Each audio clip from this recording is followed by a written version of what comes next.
2 মাস পর মাঠে গড়ালো বাংলাদেশ ফুটবল লিগের 10ম রাউন্ড। ভিন্ন ম্যাচে জয় পেয়েছে বসুন্ধরা কিংস ও আবাহনী। রহমতগঞ্জকে 4-1 গোলে বিধ্বস্ত করেছে আকাশী নীলরা। আর পিডব্লিউডির বিপক্ষে 2-0 গোলে জিতেছে কিংস। 1-1 গোলে ড্র হয়েছে পুলিশ ব্রাদার্স ম্যাচ।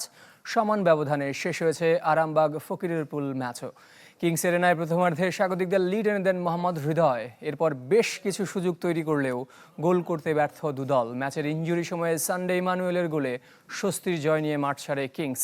10 ম্যাচে 21 পয়েন্ট নিয়ে টেবিলের শীর্ষে সাবেক চ্যাম্পিয়নরা। নগদ নিয়ে এলো হার না মানা হার অফার। সর্বনিম্ন 10,000 টাকা রেমিটেন্স নগদে পাঠালে থাকছে স্বর্ণের হার জেতার সুযোগ। কুমিল্লায় 21 মিনিটে স্পট কিক থেকে আবাহনীকে এগিয়ে দেন ব্রুনো মাথোস। 8 মিনিটের ব্যবধানে দ্বিগুণ করেন এমেকা ওকবুক।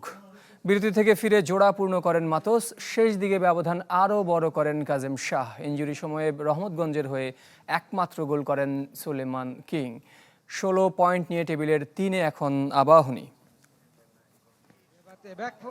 এবং শট গোল সুযোগ এবং